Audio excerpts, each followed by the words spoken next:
안녕하십니까. 서울 상공회의소 강남구 상공회 회장 최재영입니다.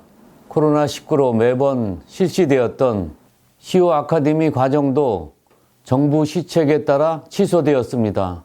또한 매월 실시하는 세무, 법률, 노무관계 등 실무 교육 강의도 온라인으로 진행하고 있습니다. 코로나19로 답답한 요즘이지만 여러 가지 복잡한 일들을 잠시 내려놓으시고 오늘 숙명여자대학교 서영구 교수님의 동영상 강의 코로나 이후의 세상을 들으시면서 코로나 이후의 세상에 대해 잠시 생각하는 시간이 되시기를 바랍니다. 우리의 일상이 빨리 회복되길 바라며 강남구 상공회 임원님들의 사업도 꾸준히 번창하시고 특히 건강에 유의하시기 바랍니다. 감사합니다. 네, 안녕하세요. 숙명여대 서영구 교수입니다. 오늘 제가 강의하는 내용은 포스트 코로나 시대 어떻게 생존할 것인가 이런 이슈에 대해서 짤막하게 말씀드리겠습니다. 자, 먼저 들어가면서 제가 이제 한 7가지 키워드를 중심으로 오늘 말씀드릴 건데요. 첫 번째 키워드가 비대면 사회인데 비대면 사회는 다른 말로 원격 사회, 언택, 컨택에서 받는 말이죠. 언택 또는 이제 24시간 언택을 계속 가능한 사회가 온택이라고 또 얘기하고 있습니다. 온택. 이 코로나19가 가져다주는 시사점 3가지는 결국은 이제 비대면 서비스, 비대면 사회가 본격적으로 시작될 수 있고, 그러니까 사실은 대면, 컨택 사회가 메인이었고, 우리 이커머스나 비대면으로 하는 상거래나 이런 게 이제 조수였는데, 2020년부터 이제 조수가 운전석에 앉게 되고, 운전수가 이제 조수석에 앉게 되는 그런 지금 이제 변화가 있었다는 거죠. 우리나라가 이제 민간 소비 시장을 크게 보면 500조까지 보고 있는데요. 올해 이제 150조 이상이 이커머스가 하면서 30% 이상이 되고 성장률은 2자릿수 이상이기 때문에 지금 이제 대형마트라든지 백화점 같은 경우는 오프라인의 강자고 전통적인 운전수였는데 이 대형마트가 이제 마이너스 성장하고 있지 않습니까? 그래서 그 운전수하고 조수가 역할이 지금 바뀌는 해가 2020년이다. 물론 이제 아직까지는 오프라인 경제가 우리 소비에서는 한 70% 되지만 그게 위축이 된다는 면에서 비대면 서비스, 이커머스가 주인이 된다는 거고요. 또 한 가지 시사점이 이제 탈세계화 아니겠습니까? 여기 보시는 것처럼 이제 외국에 나가 있는 공장들 이제 비용 면에서 합리화돼서 전 세계가 지구촌이 돼서 했는데 지금 이제 전략 물자라든지 중요한 거는 국내에서 해야겠다. 그래서 이제 탈세계화. 그러면서 이제 모든 사람들이 이제 페드나 정부의 눈치를 봐야 되는 케인스주의가 부각된 거죠. 그래서 케인스주의는 정부가 경제에 굉장히 핵심적인 역할을 하기 때문에 이제 그 이전에 시장 자유주의 그거에 비해서 이제 케인스주의로 돌았고 이제 세계화 추세에서 탈세계화로 방향을 틀었다. 그러니까 세계는 지금 이번에 코비드 사태 때문에 이런 3가지 변화, 이제 컨택에서 언택으로, 이제 세계화에서 탈세계화, 비세계화로, 그 다음에 이제 시장 중심주의에서 케인스 중심으로 이런 3가지 큰 변화를 거치면서 뉴노멀로 간다. 뉴노멀은 새로운 표준이죠. 그래서 이제 언택 시대 소비자를 이제 제가 한번 이게 마차탄 그림으로 한번 비교를 해봤는데요. 이제 시장이 1.0, 2.0, 3.0, 4.0으로 진화되면서 1.0은 품질이고 2.0은 디자인 같은 거고 감성적인 거, 3.0은 이제 제가 안방 마님처럼 뒤에 이제 전두엽에 해당되는 기업 윤리가 3.0이 되겠습니다. 마지막 이제 와우 경험을 소비자들한테 제공해야지 살아남는 4.0 시장이라는 거는 결국은 이 마차의 바퀴라든지 이런 경험을 체험을 하는 거죠. 체험을 어떻게 제공하느냐가 4.0이다. 이게 무슨 말이냐면 쉽게 말하면 2015년부터 이제 마켓컬리라든지 쿠팡이 따라가서 새벽 배송 11시 59분에 전화로 주문하면 그 다음날 7시에 오지 않습니까? 집 앞에. 그런 놀라운 배송 경험 이런 거를 해야만이 시장에서 각광을 받고 살아남는 놀라운 소비 경험을 제공하는 기업들이 4.0 기업이다 이렇게 하는 거죠.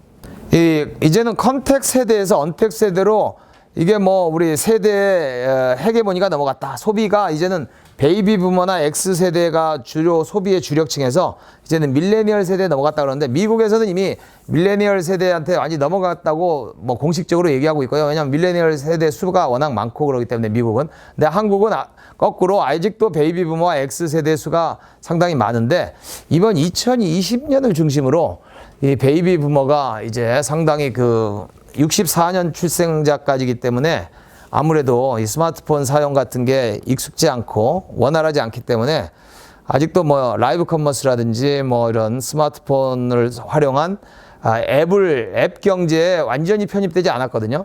아직도 컨택에 많이 소비를 하고 있기 때문에 백화점이라든지 대형마트를 아직도 다니시는 분들이 베이비 부머와 X세대라는 거죠. 밀레니얼 세대부터는 많이 안 간다. 그런 면에서 이제 컨택 세대에서 언택 세대로 주력 소비자가 변하고 있다. 그러면 이제 언택 세대의 소구를 하는 기업만이 지속 성장하는 거니까 컨택 세대는 점점점 소비력이 줄어갈 거니까.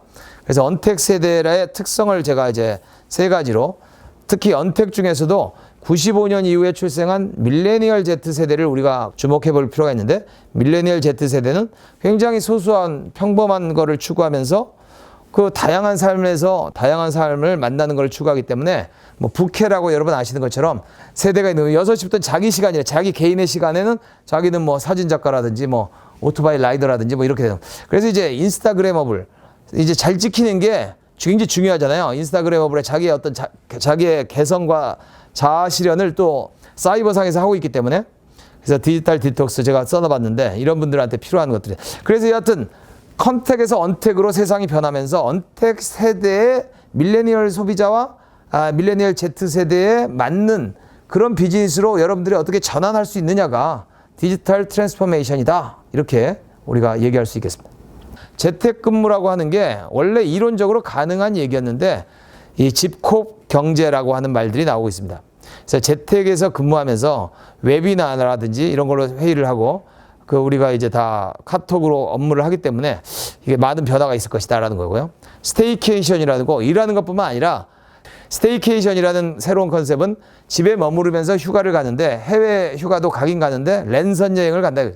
집안에서 즐기는 랜선 여행을 하게 되고요. 홈트라고 해서 집에서 운동하는 홈트레이닝. 홈트 때문에 대박난 회사가 이제 펠레톤이라고 미국에서 2019년에 나스닥 상장한 회사인데요. 그리고 나서는 이제 하루에 20개 정도의 요가 클래스나 무슨 유명 운동 스포츠 스타들이 하는 클래스를 시청하게끔 하는 15,000원씩 한 달에 구독 경제를 또 구현하고 있다. 그래서 피트니스계의 넷플릭스라고 불리는 회사인데, 역시 구독 경제로 가는 게 또 하나의 굉장히 중요한 포인트가 되겠습니다. 구독 경제, 오늘의 두 번째 키워드는 구독 경제인데요.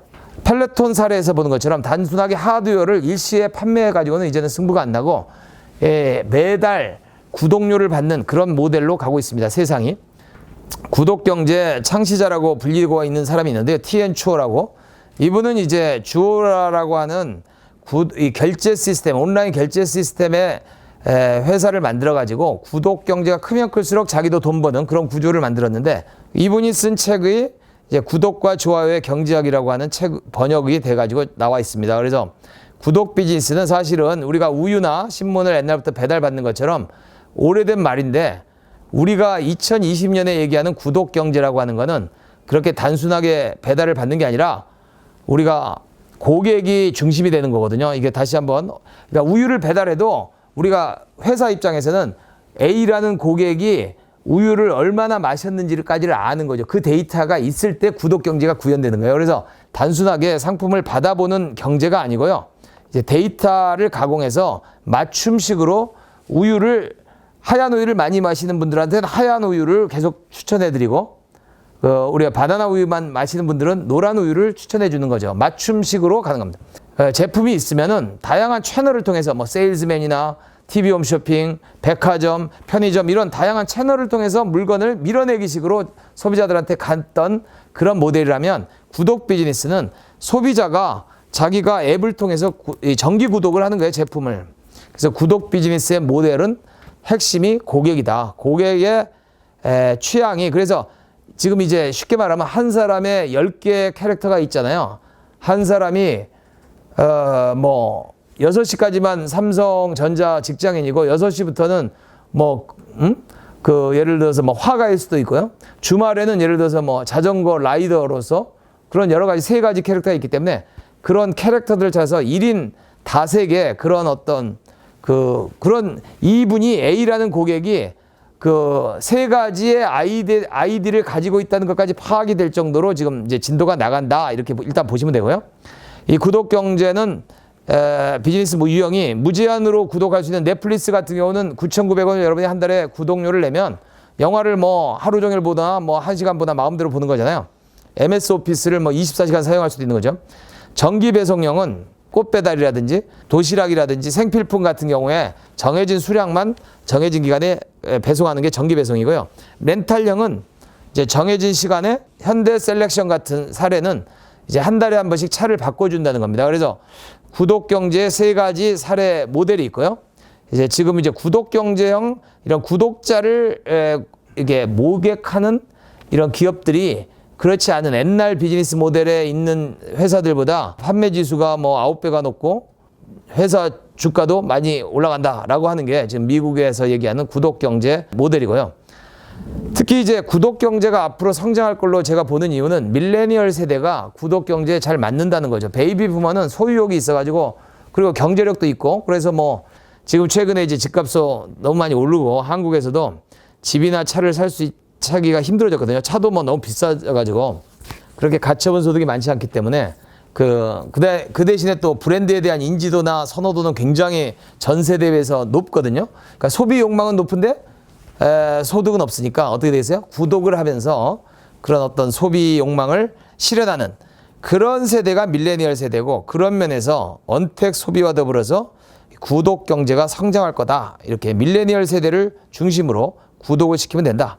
그래서 구독 경제 기업은 스스로 이게 회원들의 데이터, 회원들의 소비 그 행동에 대해서 정확하게 이해를 해서 그 데이터에 맞춰서 맞춤식 서비스를 생산한다는 면에서 서비스 회사라고 인식을 하셔야 되고요. 빅데이터가 됐건 그게 회사의 고객의 데이터를 뭐 스몰 데이터가 됐건 데이터를 분석해서 정확하게 고객이 원하는 제품과 서비스를 지속적으로 제공해야만이 구독 경제에 성장할 수 있다라고 하는 말씀을 드리고요. 이제 이런 구독 경제 성공 사례로 제가 아마존과 넷플릭스 사례가 있는데 아마존 지금 뭐 전 세계 시가총액 1위 기업인데 코로나 특수로 아마존의 주가가 73%가 급등했다. 맵 제조스라는 우리 회장님이 고객 집착증 환자다 이런 말도 있어요. 고객한테 너무 잘해주면서 자기가 영업이익 전혀 안 갖고 가고 남는 걸 영업이익을 전부 다 그냥 재투자해가지고 고객한테 싼 값에 결국은 이게 다 아마존 프라임 고객에 대해서 몰두를 하는 거거든요. 아마존 프라임 고객은 1년에 120불을 회비로 내면 프라임 고객이 되고 이 1년이 지났는데 93%의 1억 5천만 명인데요. 아마존 프라임 고객 1억 5천만 명의 93%가 다시 재구매를 하기 때문에 재구독하기 때문에 아마존 프라임 고객 1억 5천만 명 가지고 15조 원을 그냥 깔고 시작하는 회사입니다. 그래서 이번에 언택 시대의 최고의 수혜자가 한국은 뭐 카카오라면 미국은 아마존인데요. 종업원이 한 10만 명인데 이번에 10만 명 새로 뽑는 놀라운 지금 4세 확장을 하고 있는 게 A에서 Z까지 다 판매한다는 에브리띵 컴퍼니 아마존이 되는데 그 아마존의 핵심도 구독 경제라는 거죠. 그래서 이런 구독 경제의 핵심은 결국은 A9이라고 하는 아마존의 계열사 중에서 알고리즘을 쓰면은 나머지 L부터 M까지가 9개랍니다. 스펠링이. 그래서 A9이라는 아마존의 그 자회사가 빅데이터, 소비자의 소비 패턴과 과거의 구매 히스토리 같은 걸 분석해서 최적의 예측 배송까지 그 다음에 고객이 원하는 제품 추천하는 그런 알고리즘에 기반하기 때문에 구독 경제를 가장 잘 구현할 수 있는 회사다라고 보여집니다. 거기다가 더 나아가서 아마존은 이제 미래 회사라고 하는 게 아마존의 그 AI 스피커가 이름이 하드웨어는 에코고 그 소프트웨어는 알렉사라고 부르지 않습니까? 알렉사, 내일 날씨 어때? 이렇게 물어보면 뭐 내일 30%의 확률로 비가 옵니다.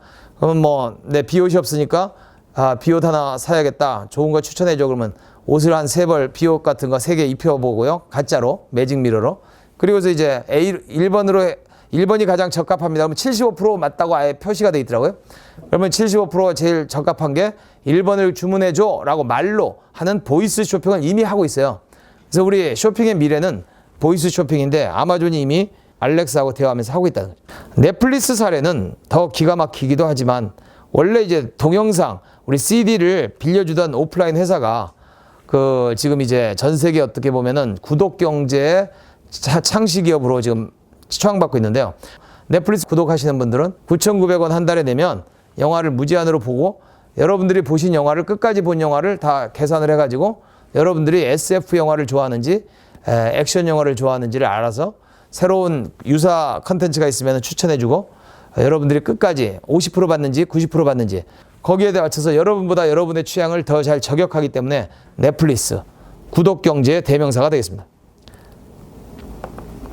그래서 지금 이제 만 20세 이상의 한국인 넷플릭스 신용카드 결제 금액만 보니까 벌써 뭐 2020년 9월에 2019년 9월과 2018년 9월을 보면은 지금 63억, 240억, 462억으로 기하급수적으로 증가되고 있다는 걸 알 수가 있죠. 한국도 지금 뭐 이게 시작에 불과한 것 같고요. 넷플릭스와 지금 다른 OTT 다양한 플랫폼끼리의 경쟁이 지금 시작됐다. 정리하면은 구독 경제로 가야만이 이렇게 그 코로나 사태가 됐건 더 심한 경제 불황에도 계속 주가가 견인될 수 있다는 그런 시사점을 넷플릭스, MS, 아마존 세 기업의 공통점은 구독 경제라는 거죠. 구독 경제 기업은 계속 잘 버티고 있다. 세 번째 우리 키워드로 라스트 마일 배송이라고 하는 컨셉이 있습니다. 이 사형수가 죽으러 가는 마지막 마일, 1마일이 1.6km니까 상품이 이제 제조 공장에서부터 물류센터 그다음에 매장에 갔다가 소비자 손에 가는 소비자 집 앞에 마지막 1.6km를 얘기하는데 소매업에서는 이제 라스트 마일 배송 전쟁이 벌어졌다 이런 얘기를 하는데 하나의 새로운 와우 경험으로 이제 굉장히 중요해졌거든요. 그래서 이제 배송 시간이라든지 배송 품질을 가지고 이제 경쟁이 붙기 때문에 모든 소매 업체들이 소비자한테 가져다 주는 거예요. 소비자 집 앞에 누가 잘 안전하게 빠르게 가져다 주느냐를 가지고 경쟁을 한다라고 하는 면에서 2020년부터 지금 소매 전쟁의 포인트는 전선이 라스트 마일 배송 전쟁이라는 그 말이 소비자 집 앞에 가는 마지막 순간에 배송을 어떻게 잘 만드느냐가 중요하다는 거죠. 그래서 라스트 마일 배송 전쟁이 벌어지다 보니까 런드리고 같은 모바일 세탁업 서비스업이 탄생해가지고 집 앞에 이거를 그 런드리고 세트를 걸어 놓고요. 그 안에다가 빨래할 거 걸어 놓으면 24시간 만에 빨래한 상태로 세탁한 상태로 갖다 놓는다는 거죠. 그러니까 이거는 언택이면서 세탁원을 만나지 않고 언택이면서 정확하게 이런 게 이제 라스트 마일 서비스다.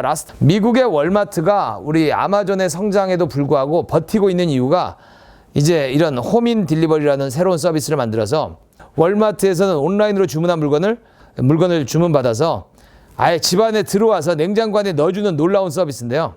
이게 일회용 임시 비밀번호를 발급받아가지고 배송원이 냉장고 안에 넣어놓고 사라진답니다. 이거 굉장한 서비스입니다. 이런 게 이제 라스트 마일 배송 전쟁이라고 하는 거죠. 풀필먼트라고 하는 조금 어려운데 풀필먼트라는 그런 용어가 있습니다.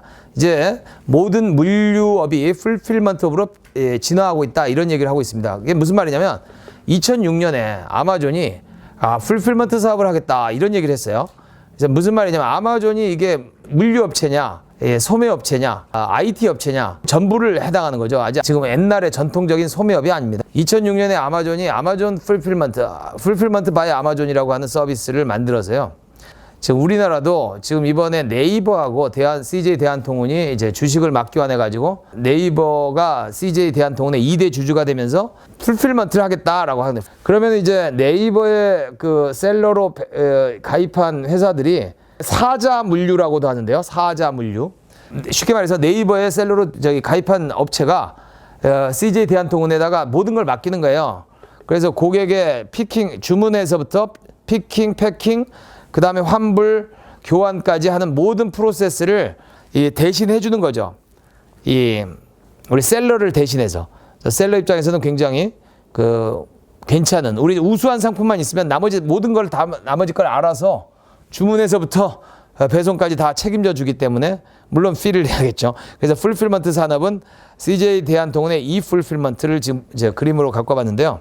풀필먼트가 지금 상당히 이제 물류업이 풀필먼트로 변하고 있고 사실은 아마존 배송 경로도 이렇게 보시면은 이제는 유통업체라는 게 물류업체와 유통업체가 완전히 이제는 융합이 되죠. 융합. 그래서 이제 물류 유통, IT가 완전히 융합돼서 소매업의 정체성도 과거에는 뭐 제품 구색이라든지 뭐 소비자 만족 지금 그런 게 다 무너지고요. 지금은 이제 소매업은 IT 서비스, 딜리버리업이다. 배송업이다라는 얘기를 하거든요. 그러니까 산업의 정체성이 변할 정도로 지금 IT 산업, 언택 시대에 배송이 폭증하면서 전부 다 집에서 다 주문하면은 물건을 받아보는 놀라운 시대가 열리면서 지금 세상은 풀필먼트 서비스가 앞으로 굉장히 서비스된다. O2O와 O4 그리고 이제 라이브 커머스에 대해서 살펴보도록 하겠습니다. O2O는 여러분들 많이 들어보셨잖아요. 지난 10년 동안 지금 2000년부터 지난 20년 동안 인터넷이란 게 발명이 돼가지고 엄청나게 사이버 세계가 커졌기 때문에 이제 온라인 컨택 세계랑 이 연결하는 서비스가 굉장히 부족했어요. 그래서 배달의 민족도 사실은 짜장면집이라든지 이런 데 전단지 같은 게 이제 앱으로 들어가가지고 배민이라고 하는 앱을 통해서 온라인을 통해서 오프라인 세계가 연결됐잖아요. 온라인 투 오프라인. 그래서 온라인에서 구매를 하고 오프라인으로 물건을 받아보고 오프라인의 모든 매장을 이용할 수 있는 거를 이제 우리가 O2O 서비스라고 하는 게 지난 10년간 한국의 많은 스타트업들 뭐 요기요라든지 뭐 우리 그 여러 가지 회사들이 많이 성장을 했는데요. 이제 O2O가 어느 정도 자리를 잡다 보니까 최근에는 O4O라는 게 2020년 이후에 O4O의 시대로 간다 이런 말도 있습니다. 온라인 포 오프라인인데요. 그건 오프라인 매장들이 온라인을 활용해서 매출을 올리는 건데요. 아마존이 이제 사이버상에서만 존재하다가 아마존 고라고 하는 편의점을 2018년에 오픈하면서 뭘 해요? 아마존 고라는 무인 점포를 운영하게 된. 그러면 이제 이 아마존 앱을 깔고서 입장해 가지고 그냥 쇼핑하고 나가는 거니까 이게 O4O 매장인 거죠. 온라인의 모든 정보를 활용해서 오프라인 매장의 매출을 높이는 거를 O4O 서비스라고 합니다. 그래서 중국은 타오바오가 있겠습니다. 타오바오. 알리바바가 하는 타오바오가 또 이제 그 카페면서 그 무인 매장이기 때문에 하나만 더 O4O 서비스를 하면 아마존 퍼스트인데요. 저기 오른쪽 그림에서 보시면 아마존 퍼스트 매장이 보이는데 이거는 아마존닷컴에서 평가 5점 만점에 4점 이상을 받은 제품들만 갖다 놔서 오프라인에서 판매하는 편집 매장인데요. 이것도 굉장히 잘 된다고 그러더라고요. 이미 완전히 소비자들한테 검증을 받은 제품들만 갖다 놨기 때문에 아마존 퍼스트 매장의 오프라인이 상당히 사실은 어떻게 보면 검증된 제품만 판매되는 자파점이라고 볼 수가 있겠죠. 아마존 고 그로서리도 올해 2020년 2월에 생겨가지고요. 지금 이제 O4O 매장이다 이렇게 보시면 되겠습니다. 도미노 피자와 타오 카페 사례가 있는데요. 도미노 피자가 그 지금 이제 언택 시대를 맞이해서 코로나 바이러스 때 가장 주가가 많이 상승된 기업이거든요. 여러분들이 흔히 도미노 피자는 외식업이 아니냐 봤는데 그 도미노 피자가 2008년 글로벌 금융위기 때 거의 부도 위기였기 때문에 그 완전히 IT 기업으로 그때 전환이 된 게 상당히 이번에 득을 봤더라고요. 그래서 무슨 말이냐면은 IT 기업이라고 자기 자신을 정의하고 있어요. 고객과의 접촉 없이 배달하는 채널이 15개나 있다. 애플 워치를 사잖아요. 애플 워치를 사가지고 몇 번 이렇게 클릭하면은 자기가 지금 있는 곳에 도미노 피자가 배달이 옵니다. 이런 식으로 15개 채널을 통해서 무한 그 경계 없는 배달이 가능하기 때문에 도미노 피자를 IT 기업으로 분류해야 되고 그래서 언택 시대에 외식업계 중에서는 거의 유일하게 다 외식업계가 망가지는데 도미노 피자 주가만 2배 올랐다. 뉴 노말이다. 이게 다이렉트 투 컨슈머다. 이런 얘기를 하고 있습니다. 그 다음에 알리바바 타오 카페는 그 항저우나 우리 상하이에 있는 미국의 아마존 고 매장이 있다면 중국의 알리바바 타오 카페가 있는 거죠. 그래서 앱을 깔고서 QR코드를 스캔해서 입장하고 그냥 쇼핑하다가 문 2개를 통과해서 나오는 건 끝나는 거고요. 자동 결제가 되는 거고 그 다음에 그 안에서 물건을 주문해서 15분에서 30분 사이에 또 식당에서 먹어도 됩니다. 그래서 이거는 타오 카페는 정말 레스토랑이기도 하고 슈퍼마켓이기도 하고 배달도 시켜도 됩니다. 놀라운 매장을 이제 구현하고 있다는 거죠. 이런 게 이제 미래 매장인데 한국은 아직 무인 매장이 구현이 안 되고 있지만 세상은 지금 이런 식으로 가고 있습니다. 그래서 이런 놀라운 O2O, O4O 서비스의 발달 때문에 지금 이제 소매업과 상가가 종말을 구하고 있다. 이 리테일 어포컬립스라고 하는 말은요. 종말이라는 말로 잘못 번역돼서 그런데 사실은 대재앙이 더 정확한 용어인데 그 한국에서 이제 그 소매업 종말의 시대, 리테일 어포컬립스라고 해가지고 종말로 많이 번역되고 있는데요. 이게 무슨 말이냐면 오프라인 소매 매장이 앞으로 계속 시장 점유율이 떨어진다. 사람들이 밀레니얼 세대, 밀레니얼 Z세대일수록 더 매장을 가지 않고 전부 다 이걸로만 쇼핑을 한다는 거죠. 그리고 나서 2019년, 2020년 상반기까지 미국의 백화점, 주요 백화점 3개가 도산이 되는데요. 소매업의 종말이 한국에도 지금 2020년에 시작된 게 아니냐 하는 그런 의구심이 들기 시작하거든요. 그래서 미국은 사실은 이제 쇼핑몰의 국가고 쇼핑몰이 뭐 5,000개가 아니라 수만 개 있다 그러는데요. 그 미국의 쇼핑몰 중에서 폐허로 변하고 있다. 그 이유는 그 오래됐는데 2008년 글로벌 금융위기 이후부터 이게 뭐 아마존의 성장과 더불어서 오프라인 쇼핑은 지기 때문에 이렇게 되는 거죠. 지금 강남대로나 명동 같은 데서 지금 상가 공실이 장난이 아니라고 그러는데 이런 거를 이제 리테일 어포컬립스라고 하는 이 한 개 용어로 이제 표현을 할 수가 있고요. 이거는 한국뿐만 아니라 한국은 조금 지금 양호한 상태입니다. 어떻게 보면 지금 굉장히 지금 이제 유럽이나 영국의 대본앤 백화점 도산됐고요. 유럽이나 미국에서는 사태가 매우 심각하게 지금 돌아가고 있습니다. 두 번째 이제 오프라인 쇼핑이 아니라 이제 모바일 앱으로 세상이 변해서 쿠팡이 제일 많이 접속하는 앱이고 두 번째가 당근마켓이라고 하는 당신의 근처 중고거래 시장. 그래서 당근마켓 같은 그런 앱이 트래픽이 지금 누적 트래픽 1000만이 발생하고 있다는 것은 상당히 정말 미래가 다가온 놀라운 시대로 지금 접어들었다는 것을 반증하는 사례다. 저는 이렇게 생각하거든요. 그 다음에 우버와 컨시어지 이코노미를 구상한다. 그래서 이제는 사람들이 이제 밀레니얼 세대 때부터는 이제 다양한 캐릭터를 가지면서 자아를 구현하기 위해서 시간이 없기 때문에 컨시어지 서비스, 집사 서비스를 많이 이용할 것이라는 거죠. 자기가 맞춤식으로 모든 게 이제 한 손 클릭으로 가능하기 때문에 이런 놀라운 앱들이 많이 나와서요. 애완견을 봐준다거나 주차를 대신해 준다거나 의사를 대신 불러준다거나 뭐 이런 소비자 중심의 세상이 변하고 있다. 한마디로 이렇게 보시면 될 것 같습니다. 마지막 이제 키워드로 라이브 커머스가 있는데요.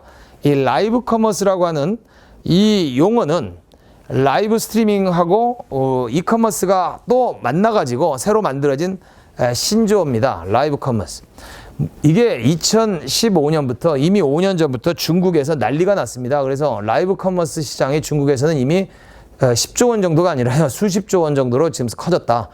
한국은 라이브 커머스가 2020년 한 2조 정도 될 걸로 또 추정하고 있습니다. 2, 3조.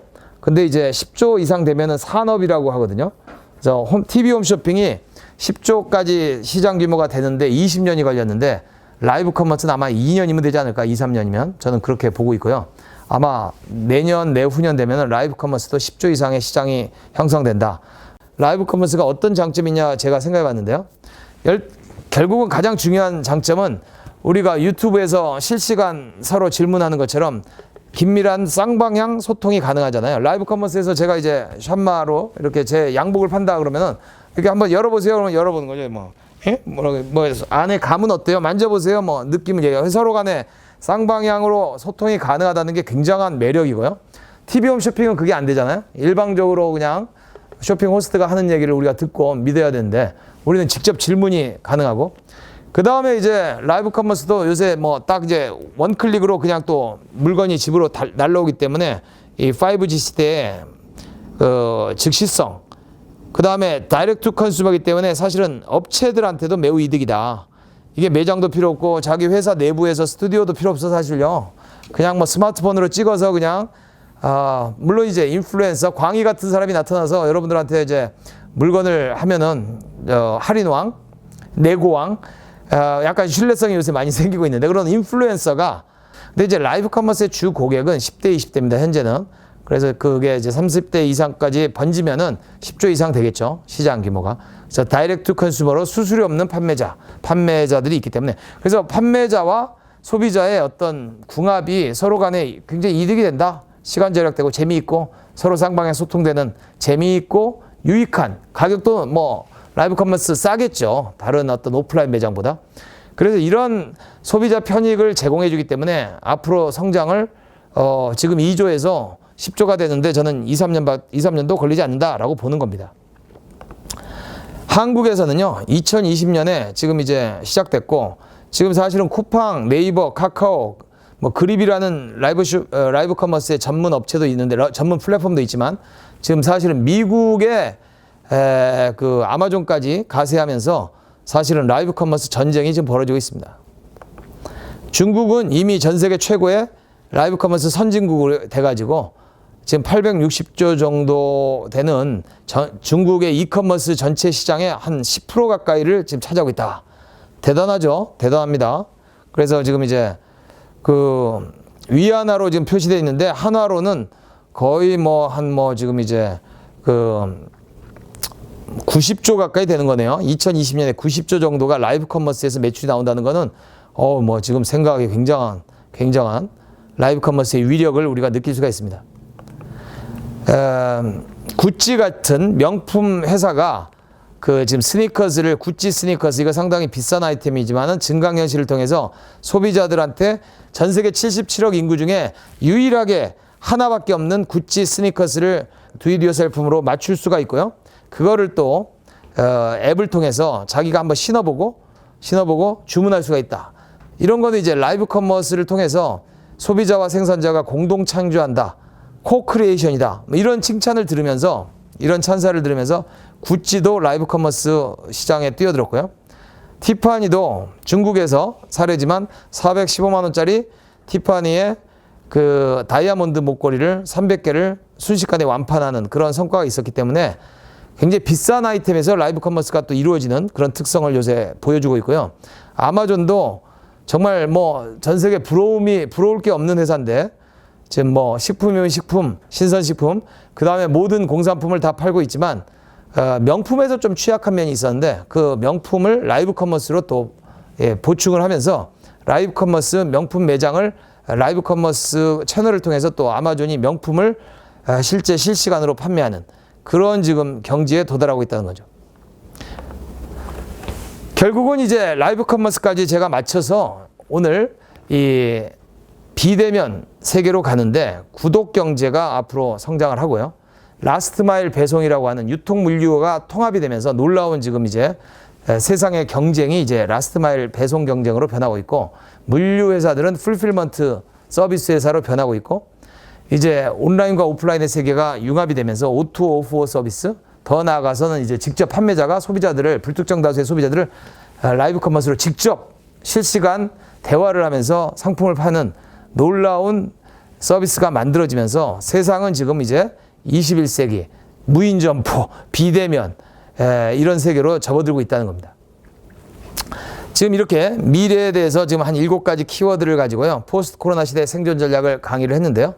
여러분들 어떻게 들으셨습니까? 그 앞으로는 이제 플라잉카라든지 이렇게 지금 이제 테슬라의 완전 무인 5단계 무인 승용차, 자동 승용차, 그다음에 아마존을 통해서 보이스 쇼핑이 그냥 일상화되는 지금 이 세 개의 기술이 이미 다 기술이 가능하기 때문에 이제 미래가 성큼 다가왔고 이런 언택 시대에 우리가 생존하기 위해서는 결국은 젊은 세대하고 우리가 소통할 수 있는 어떤 그런 채널을 통해서 우리의 지금 기존의 비즈니스를 언택 비즈니스로 최대한 전환할 수 있어야만이 지속 성장성이 담보된다라는 말씀을 드리면서 오늘 강의를 마치겠습니다.